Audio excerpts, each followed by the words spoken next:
Hi and welcome. This is Steve Alperman with Super Anti-Aging Podcast, and going to do something a little bit different today. I soon will be starting a new podcast, an additional podcast called the Super Boomer. Yeah, Super Boomer. Why am I doing this? Well, since I had my first gym, I was about 14 years old, 15 years old, reading a lot of bodybuilding magazines, which boomers know, at least the guys know. And I had an overweight friend. I said, you know what? I'm going to see if we can change him. And I did. Changed his diet, did the exercise. He did great. Until in adulthood, he picked up some bad habits, unfortunately. And that was not good for him. But the idea of sharing health information has always been on my list. Even, as I said, even as a teenager, the only sources then were, radio shows on the transistor radio with those little gummy earplugs that went into your ear. And people like Carlton Fredericks, who was way ahead of his time and talking about health and nutrition and how, the nutrition was part of the whole picture. Unfortunately, he smoked and didn't live a long life, but that's off the point. So let me get back on the point. Being a boomer and a super boomer. I'm 78 years old. I'm a perfect blood test. My biological age is about somewhere, depending on the lab we use, at least 25 years younger. My hair color is coming back. I don't have particularly amount of age-related conditions. I'm a martial artist, still practicing, swing dancer, soon to be trumpet player. And so I'm not bored. So I want my boomers to be healthy and not senior citizens. Changing that term. Senior citizens. Well, if you're a senior citizen, you expect all those senior citizen discounts, but also senior citizen health issues. I'm going to get the knee and the cataract and the hearing aid and the scarpopenia and the muscle loss that comes along with it. Well, why?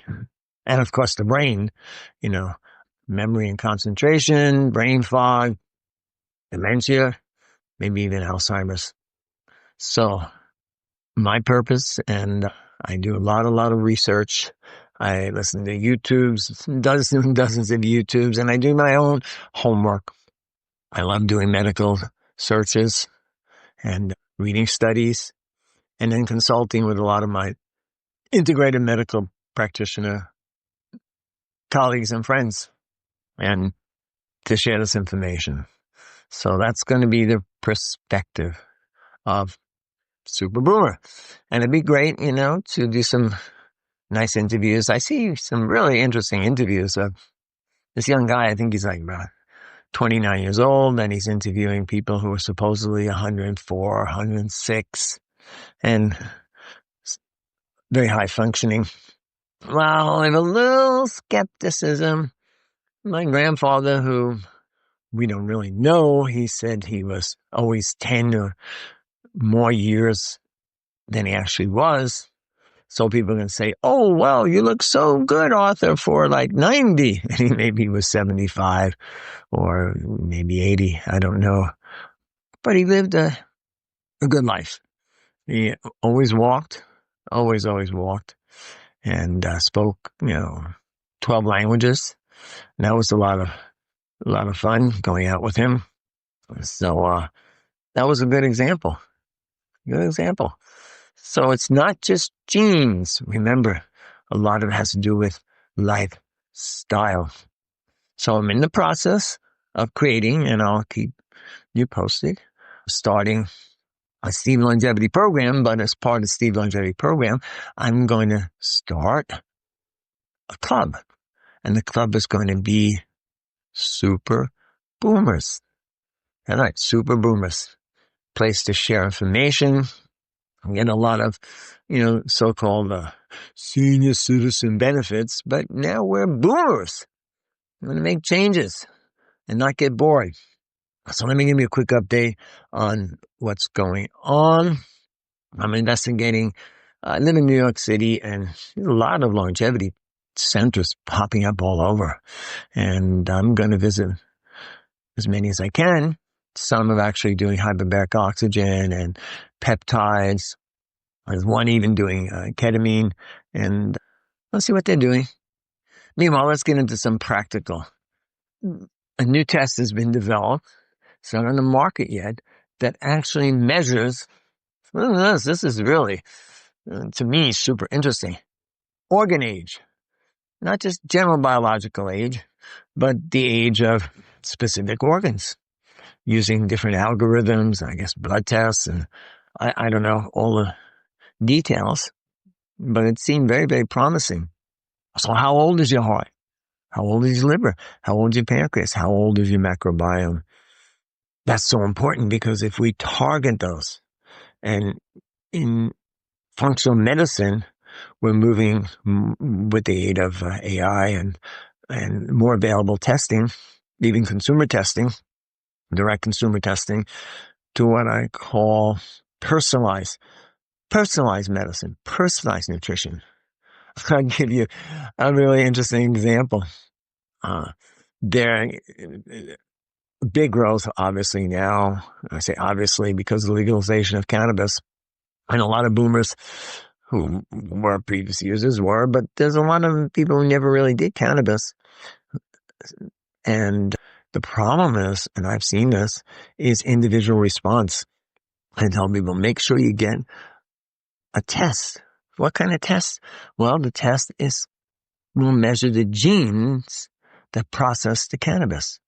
There are pharmacological genes that weren't made for pharmaceuticals. They were made for all sorts of different compounds, natural compounds that come from nature, and different poisons, and designed to process those. So you could be a fast metabolizer, slow metabolizer, intermediate metabolizer for the cannabis, and the same even with coffee. So I advise people, one, make sure what you're getting and test the reactions. I've seen people get really strange reactions. People have never done it before. And that's really, really important. So let me focus more on this biological age. It's so fascinating. And I think one of the main things we have to look at is the gut, the microbiome. How old is your microbiome? Seniors' microbiome, general. Oh, see, I did it again. A boomer, see, I'm going to get away from that brainwashing. Seniors, oh my goodness. Seniors, no, boomers, because of living longer, often have a different microbiome. And so it's really important, because now we're starting to make a lot of connections between the microbiome and the brain. And that possibly a lot of what we call a boomer, let's separate them. Senior, boomer. Boomers have great brains. Seniors could have issues. Could be tied into the microbiome. So on my favorite list right now is a lot of fiber. Putting things in like flaxseed, chia seed, really good idea. And of course, there is that issue of accumulation of toxins. So as part of my Steve longevity program, a big part of it is detox for lead, mercury, cadmium. Boomers grew up with lead, lots of lead. We had lead in the cars from the gasoline. We had lead paint. Even as a boomer, I can remember my dad, who was a painting contractor, they used red lead on fire escapes, which splashed all over. And then, on top of it, what we did was we would wash with benzene. Oh my goodness. Yeah, wash it off with benzene. It'll be good for the lead, nice lead that you got from the red lead. And who knows with the pipes that we've had that are still in existence, a lot of lead pipes. So that bioaccumulation can be a problem. And so I think a big part of it is, there are compounds that you can use, but it needs to be personalized. I like zeolite. I like ETDA. I like chlorella. I like spirodina.